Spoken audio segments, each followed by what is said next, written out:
¿Cómo les va? Muy buenos días. Muchas gracias por la invitación, Lorena.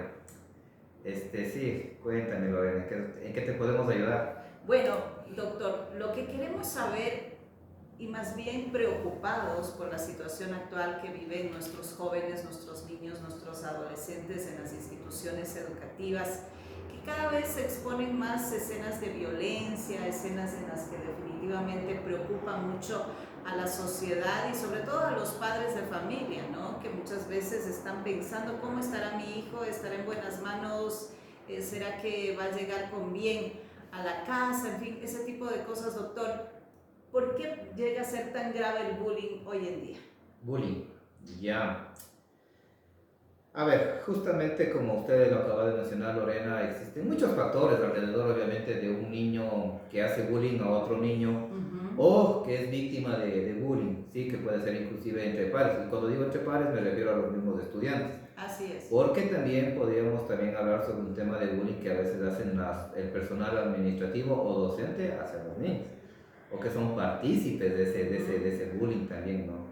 Entonces sí es necesario. A ver, antes que nada es necesario indicar que a través de la Ley Orgánica de Educación Intercultural, la LOEI, habla sobre el tema del acoso escolar y también esto está empatado con el Código de la Niñez y Adolescencia sobre el tema de maltratos y de prevención de maltratos. Correcto. ¿Sí? Bueno, no quisiera ahondar mucho en el tema también, pero es necesario indicar a la ciudadanía o a nuestros usuarios que están a lo mejor mirando este video que también esto está sancionado por el Código Integral Penal aquí en el Ecuador. Entonces también habla sobre un tema de contravenciones sobre el tema del acoso escolar. Entonces, al hablar del Código Integral Penal estamos hablando incluso de una cosita un poco más grave porque entenderán que el Código Penal da sanciones. Si bien es cierto, a lo mejor en este tema netamente de acoso escolar no va a haber unas sanciones privativas de libertad, pero sí hay otro tipo de sanciones, como por ejemplo trabajo comunitario, terapias psicológicas, presentarse ante el juez cada semana, etcétera, etcétera. Pero eso es un desgaste. ¿A qué me voy con esto? Que obviamente que nosotros como padres de familia, y eso nos obliga a la ley, en este caso la LOEI, la Ley Orgánica de Educación Intercultural, ¿qué nos obliga a nosotros como papás? A nosotros nos obliga a estar activamente en la comunidad educativa, ¿sí? Es decir, nosotros participar en los eventos de la comunidad educativa. Y dígase esto, o sea, ir a reuniones de padres de familia, estar en los días de atención a padres de familia, precisamente para estar no solamente mirando cómo está avanzando mi hijo académicamente, sino también desde la parte comportamental. Sí, entonces, ese es mi trabajo, y no es mi trabajo, es mi obligación, porque la ley me obliga a mí estar pendientes de nuestros hijos. Y no solamente a la mamá o al papá. ¿Sí? No es que porque la mamá tiene el hijo, ella se encarga. Yo como padre también puedo hacer. Y para eso las instituciones han diseñado precisamente días específicos para que el docente pueda atender al padre de familia. Entonces yo puedo irme y preguntar cómo está mi hijo. En el tema de comportamiento, en el tema académico, etc. Y también obviamente dentro del sistema educativo pues tenemos los DESES, ¿sí? Entonces que es también un poco también vigilantes de nuestros hijos, ¿no es cierto? Entonces, ¿qué sucede respondiendo? ¿Por qué hago un poco de fácil esto? Porque un poco respondiendo a su pregunta, Lorena, es justamente eso. Muchos de nosotros abandonamos a nuestros hijos. Sí. Matriculamos, te fuiste a clases y nos vemos en fin de año. No sabemos qué pasó, quién le molesta, si es el que molesta o al que le molesta, ¿no es cierto? Entonces no sabemos mucho y claro, nos enteramos es cuando a veces sucede algo grave, que puede ser un tema de violencia inclusive, ¿no es cierto? Por supuesto. Sea que nuestro hijo sea el autor, o sea que nuestro hijo sea la víctima, o sea que nuestro hijo sea partícipe o cómplice de eso. Entonces, ¿por qué sucede eso? Es precisamente porque a veces abandonamos a nuestros hijos. Pensamos que está en el colegio y el colegio se encarga de todo. Entonces, sí es necesario hacer un llamado de atención como padres nosotros de estar pendientes de nuestros hijos. Uno. Lo otro es, si bien es cierto, como les digo, obviamente cuando existe un tema de bullying, por así decirlo, obviamente, y se conoce por parte de la institución educativa, el Ministerio de Educación pues ha diseñado protocolos precisamente para prevención a eso, ¿sí? Y ahí es la responsabilidad, obviamente, de la institución educativa, es, si yo conozco de un acto o sobre algunos actos hechos de violencia o de maltrato, de bullying, como estamos hablando en este momento, la institución educativa tiene que ya prevenir, ¿sí? Tiene que activar su protocolo para prevenir, para cesar el daño y para restituir, ¿sí? Porque si no lo hace, ahí viene el otro problema, Lorena. Podríamos caer en un tema de maltrato institucional, eso también me dice la ley. La ley me dice que si yo como autoridad, ¿sí?, de la institución conozco sobre estos hechos de maltrato y no hago nada, puedo caer en el tema de maltrato institucional. Entonces, Exacto. tenemos la ley y está muy claro ahí qué es un acoso escolar y cuáles son los protocolos, cómo deberíamos actuar. Es un tema gravísimo, doctor, y demasiado amplio, porque existen tantos elementos que están allí como responsables, que lamentablemente este tema es como que cada vez se va yendo de las manos y va en escalada en violencia. Porque, por ejemplo, ¿cuáles son uno de los primeros justificativos que dan algunas personas irresponsables? Dicen, pero el bullying, ¿por qué llaman bullying? Si eso es el acoso escolar que siempre ha habido, es decir, como pretendiendo normalizar algo que jamás debió haber sido tolerado.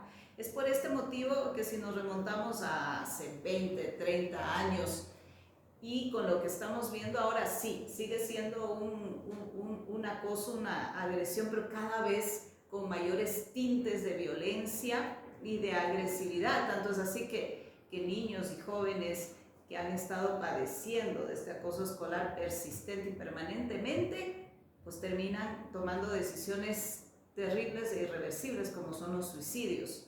En diferentes países del mundo esto es una constante y es terrible, ¿no? Terrible lo que viven nuestros niños, nuestros adolescentes. Ahora, doctor, desde el ámbito legal nos ha dicho usted que hay una especificidad inclusive dentro del Código Orgánico Integral Penal y que es una responsabilidad a nivel de instituciones educativas y que están los famosísimos DESES, antes se llamaba, bueno, cada vez van cambiando de nombres, pero parece ser que no funcionan en su totalidad, o no sé, doctor, si jurídicamente también hay como unos límites que a veces no pueden sobrepasar, porque estarían ellos más bien, como usted decía, convirtiéndose en los agresores, ¿no? Entonces, son tantos elementos que confluyen. A mí inclusive, doctor, está el hecho de que ahora a los niños y a los jóvenes no se les puede ni mirar mal, porque enseguida ya es agresión. Por eso muchos hablan de la famosísima generación de cristal. ¿Cómo ve usted esta perspectiva siendo tan amplia, difícil inclusive de abordar jurídicamente? Sí, bueno, hablamos de extremos. Hablamos de extremos, ¿sí? Estamos desde un extremo en que nos olvidamos del asunto y normalizamos el tema de la violencia, sí, ¿no es cierto? Y claro, hay que entender también que los nuevos padres de familia, por así decirlo, a diferencia de como usted manifestaba, Lorena, hace 20 o 15 años, cuando nosotros éramos estudiantes, a lo mejor, claro, teníamos otra manera de educación desde nuestros padres. Exacto. ¿No es cierto? Ahora, ¿por qué yo menciono este tema? Porque, claro, hay un tema que es muy fundamental hablarlo y es que la educación viene desde casa.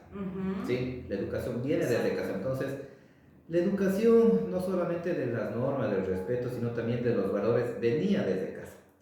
Algo lo cual obviamente ha cambiado en la época actual. Entonces, antes no teníamos tantos padres separados.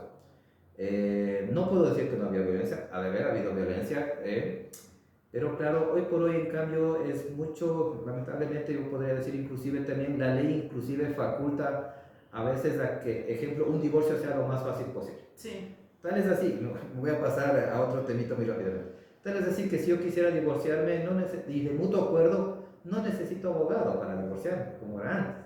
De seguir un proceso, un juicio, un abogado, pese a que estábamos de mutuo acuerdo. Hoy por hoy, con mi cónyuge, vamos a la notaría, si tenemos hijos menores, solucionamos la situación socioeconómica de nuestros hijos, vamos a una notaría y nos divorciamos. O sea, ahora es tan fácil divorciarse como casarse.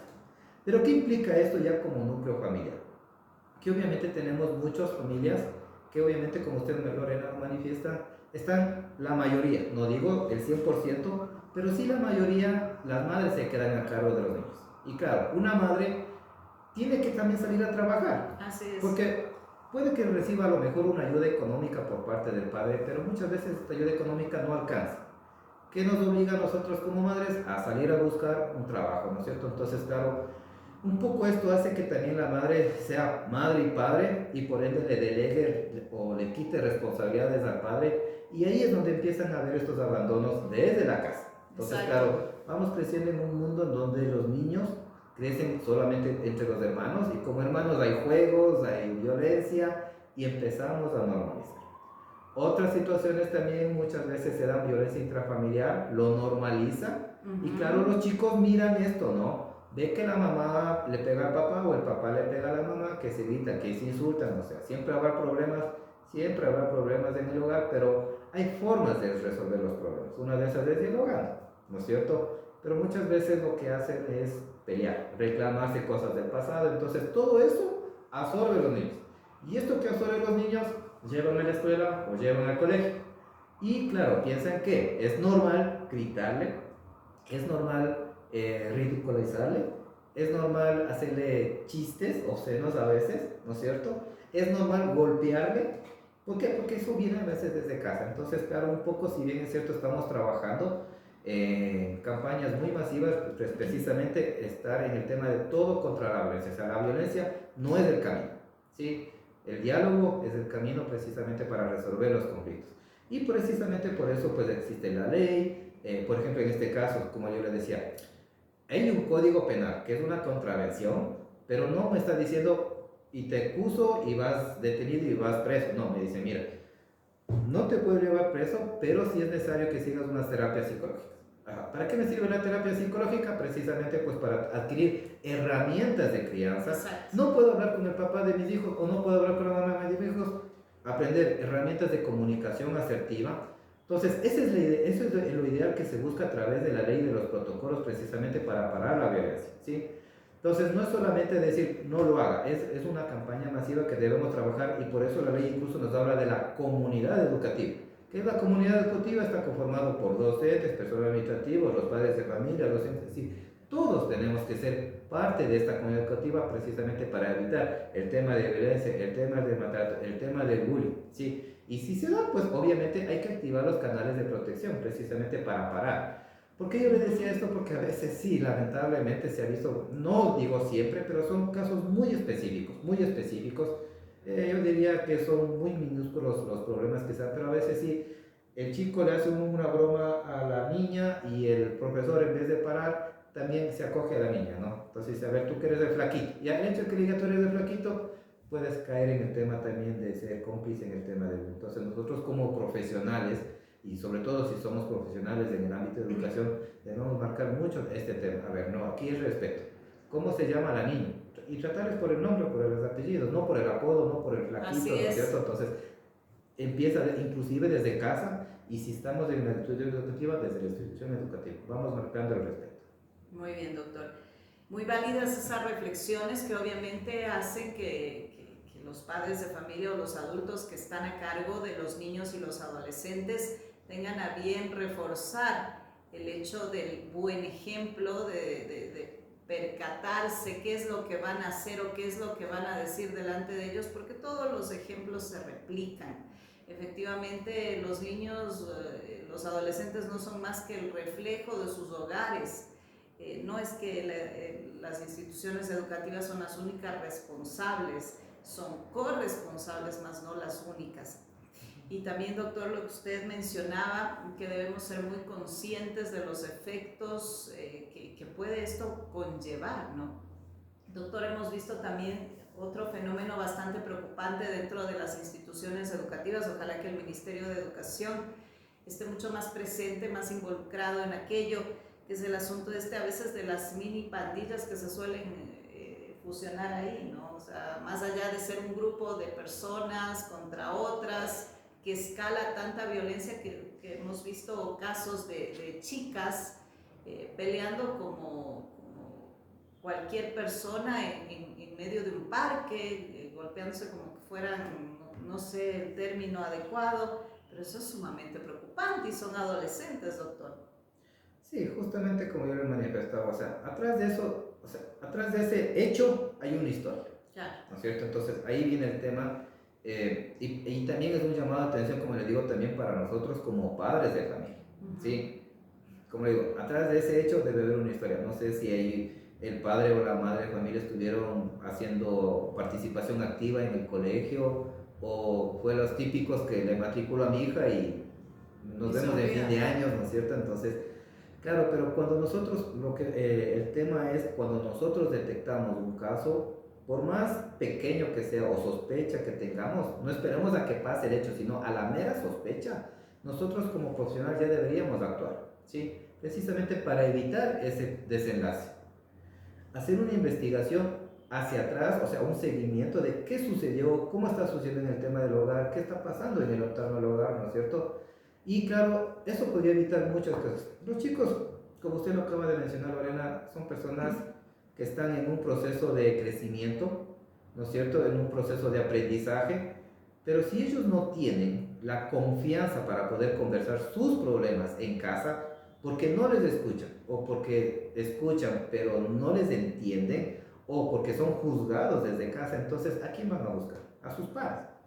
Y muchas veces estos padres obviamente no van por el buen camino, sino que van por el otro camino, como usted acaba de mencionar, las mini pandillas, ¿no es cierto? Y entonces, claro, yo como padre de familia, claro, me preocupo cuando ya pasó el hecho, O le cuando mandan a ya me llamar. entero, cuando ya me hacen la llamada de atención, cuando yo puedo desde casa ir previniendo todo este tema y previniendo futuros problemas inclusive, o sea, incluso problemas legales, es decir, estar con abogados, estar en investigaciones, estar en fiscalía, entonces yo puedo evitar todo eso, porque claro, a través del diálogo uno puede evitar, vea, ahorrarse temas económicos, sociales y muchos problemas, ¿sí?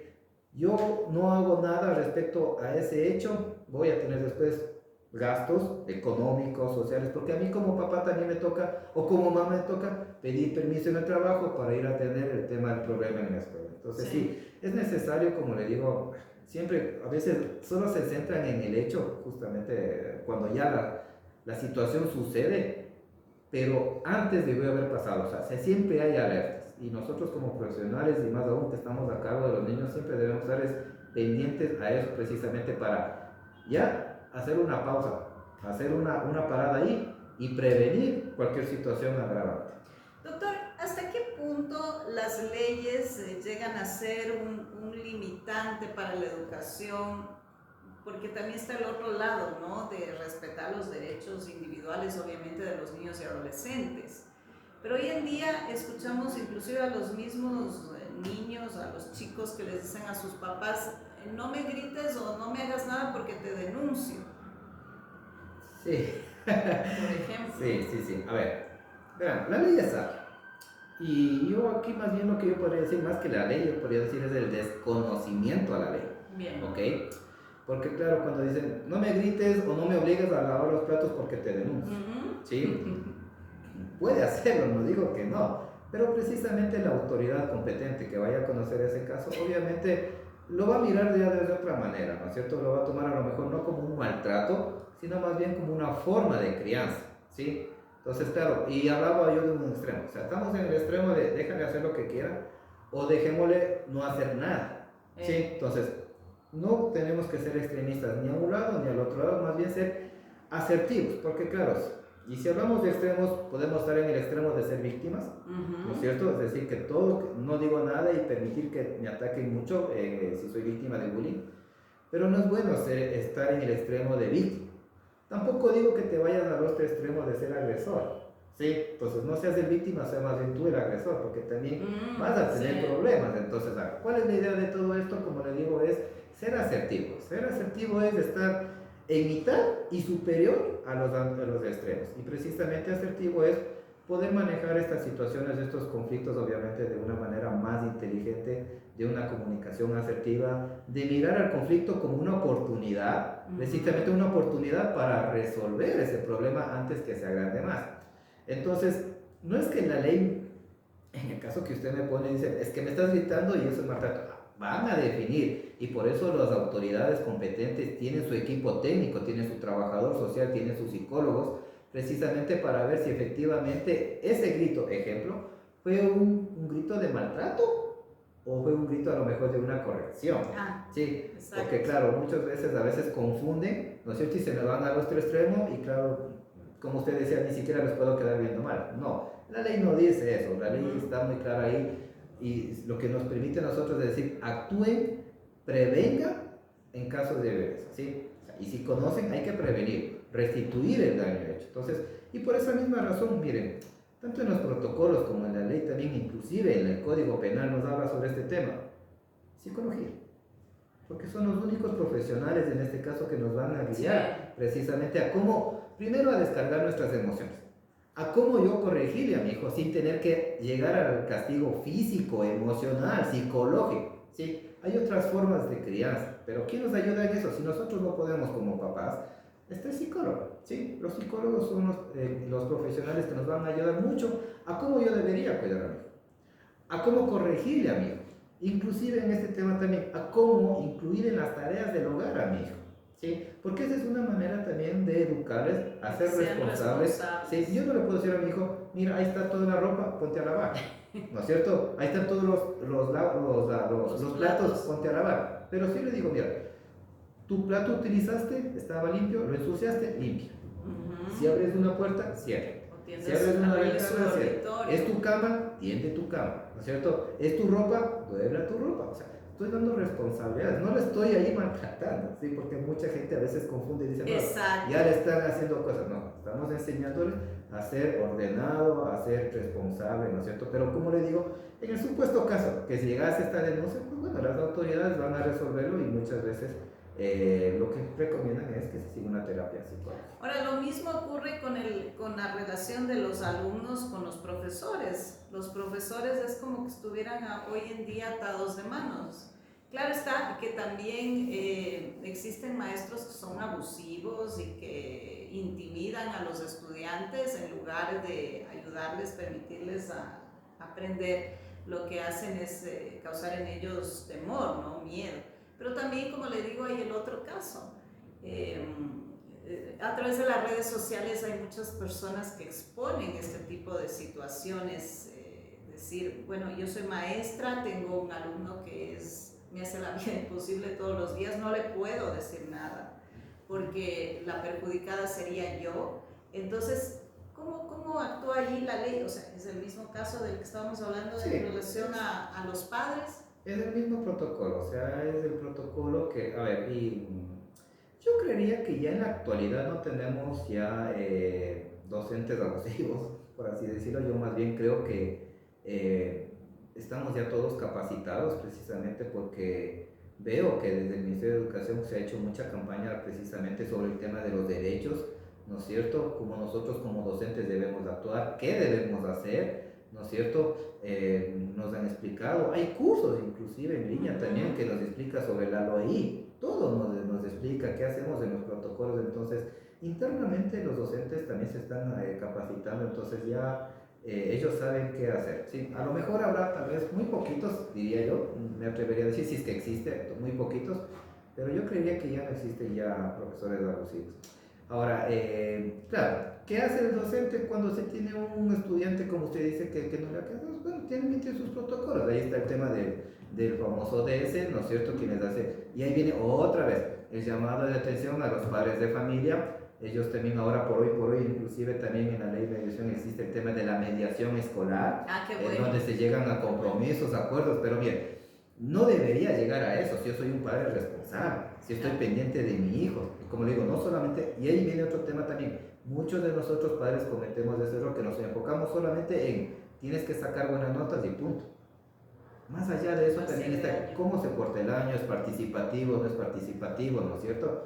Entonces, claro, pero cuando hay una ausencia de los padres, muchas veces se dan estos problemas, pero como digo, se activan los protocolos internos de cada institución, que están protocolos inclusive emitidos por el Ministerio de Educación, en donde ahí se trabaja con el DS, se trabaja con el padre de familia, se llega a suscribir acuerdos o compromisos, ¿sí? Entonces, vea papito, comprométase usted a revisar las tareas, ¿sí? Entonces, claro, empieza así, hay un protocolo ahí y yo con eso como docente no necesito estar publicando en redes sociales de que tengo un chico que me hace la vida imposible. Sí. Entonces también, ojo, también ahí hay que cuidar mucho el tema porque también sí podríamos tal vez caer en un tema de maltrato institucional, un tema de a lo mejor de acoso escolar, porque el acoso escolar no solamente es dentro de la institución, ojo, el acoso escolar también es fuera de la institución, entonces hay que tener mucho cuidado en ese sentido, ¿sí? Entonces, claro, nosotros como profesionales, y más aún si somos profesionales en el ámbito de educación, sí debemos conocer qué nos dice la ley, código de la niñez, LOEI, en este caso la ley orgánica, el código penal, ¿no es cierto? Los acuerdos ministeriales del Ministerio de Educación, los protocolos de prevenciones de todo tipo de violencia, ¿sí? Y tomemos en cuenta esto también, que esto nos rige la Constitución. La Constitución habla sobre la protección y el cuidado de los niños. Los niños tienen los mismos derechos que nosotros los adultos, más unos especiales, por eso se les considera como personas vulnerables. Entonces nosotros como docentes, a más de nuestra formación académica de docencia, sí tenemos que tener muy claro esto. Como les digo, yo he visto cursos en línea donde nos enseñan todos estos parámetros que un poco nos dicen informarse y cómo actuar, como usted dice, a ver, ¿qué hago yo con ese tema? ¿Qué debo hacer? ¿Dónde está el protocolo? ¿Sí? Y empezar a trabajar con los protocolos internos, ¿sí? Entonces, y ahí nos permite la ley. A ver, ¿qué es una ley? La ley es una norma y las normas nos dicen cómo vivir, qué hacer, cómo actuar. Entonces, tenemos la ley, pero la ley no nos permite, no tampoco nos deja libre albedrío, sino un poco nos va normalizando y respondiendo a las preguntas. ¿Qué hago en estos casos? Ok, veamos qué me dice la ley, veamos qué nos dice el protocolo. Ok, tengo que comunicar al DS, comunico al DS y empiezan a trabajar. Muy bien. Ahora, doctor, cuando no hay una buena respuesta de parte del DS, ¿cuál es la otra instancia? Bueno, cuando ya no hay una buena respuesta, por así decirlo, y no se ha resuelto el conflicto internamente en la institución, esto sube ya al distrito. Sí, tenemos distritos dentro del tema de educación, obviamente, y va subiendo, no en escala del Ministerio de Educación, ¿ya? Y si no, esto ya podría salir a un ámbito judicial que podría ser ya desde la parte penal, fiscalía con el Código Integral Penal, o desde la parte no penal o civil, por así decirlo, tenemos a los juzgados de la familia y también tenemos en este caso a las juntas metropolitanas de protección de derechos de cada cantón que tiene las provincias. ¿Sí? Por ejemplo, aquí en el municipio de Quito tenemos las juntas cantonales de protección de derechos de los niños, niñas y adolescentes. Entonces, obviamente la idea no es llegar a esos puntos, ¿no es cierto? Porque el problema se agrava más y no solamente desde la parte emocional, sino también desde la parte económica, nosotros papitos. Entonces, como vuelvo y repito, si es necesario estar presentes, aunque uno diga, qué aburrido ir a las reuniones, tengo que ir a las reuniones porque ahí el docente me dice las reglas, me dice cómo va a actuar él, cómo va a mandar las tareas, qué debemos hacer, pero si no vamos, no nos enteramos y luego vienen los conflictos. Perfecto, doctor. Yo quiero agradecerle por toda esta explicación que no solamente ha abordado el tema legal, sino también desde la otra perspectiva de una invitación a la reflexión como padres de familia que deben ser muy, muy prolijos en todos los detalles de la vida de sus hijos. ¿Dónde lo podemos ubicar? Si tienen alguna consulta, alguna duda como Lorena, nos pueden ubicar en la Fundación Fabián Ponce Ordóñez. Estamos ubicados en la avenida 10 de agosto y Jorge Washington, a una cuadra y media sentido sur-norte del puente del Guam. O pueden tomar también contacto, si me permite Lorena, nos voy a dar un poquito de su espacio. Pueden comunicarse al teléfono 098-742-7777 y ahí le vamos a agendar una cita para una asesoría legal. Esta asesoría legal también la podemos tener de forma presencial o virtual a través de la plataforma Zoom. Entonces, y las asesorías son totalmente gratuitas. Entonces, si tienen alguna duda ustedes, y no solamente desde el ámbito de educación o del ámbito penal o del tema de derecho, sino también en otro tipo de asesorías. Dígase usted temas de inquilinatos, de qué pasa con mi arrendatario que no me paga. Oiga, pero la ley de inquilinato es bien injusta, ¿no? Bueno. Parece que la balanza solo es al arrendatario, más no al... Hay que cumplir la norma, hay que cumplir. Más bien, espero Lorena me invite en otra ocasión para hablar sobre el tema de inquilinato, porque muchas veces, y aquí les voy a dar un tips también aparte, yo como dueño de casa, claro. A ver, yo como dueño de casa, si le hago un arriendo a usted, Lorena, yo tengo que empezar yo cumpliendo las normas, es decir, realizando un contrato, registrando en la notaría, registrándole en los cantones, en este caso en la oficina de registro de arrendamiento del municipio de Quito, si es que es en Quito. Es decir, me dice cuáles son mis obligaciones, que es muchas veces que nosotros no hacemos. Muchas veces inclusive llegamos a un acuerdo verbal y se acabó el asunto. ¿Qué pasa cuando no me paga? Ahí viene y dice, ¿qué hago? Empecemos, ¿qué hizo usted? ¿sí? Pero no Entonces, le registró. eso, no lo registramos, no lo pusimos en conocimiento y yo al menos como abogado yo siempre digo, sí, funciona el contrato verbal, no digo que no, eso me estipula la ley, pero es preferible hacer un contrato por escrito. ¿Por qué? Porque la memoria es... O sea que verbal también es una forma. Sí, es un contrato, la ley de crianza permite hacer contratos verbal o escrito. Yo prefiero escrito, Claro. porque la ley es frágil. Después, ¿se acuerda que tenía que pagar la alícuota, Lorena? Y usted me dice, no, eso ya estaba dentro del cargo. No, eso era parte.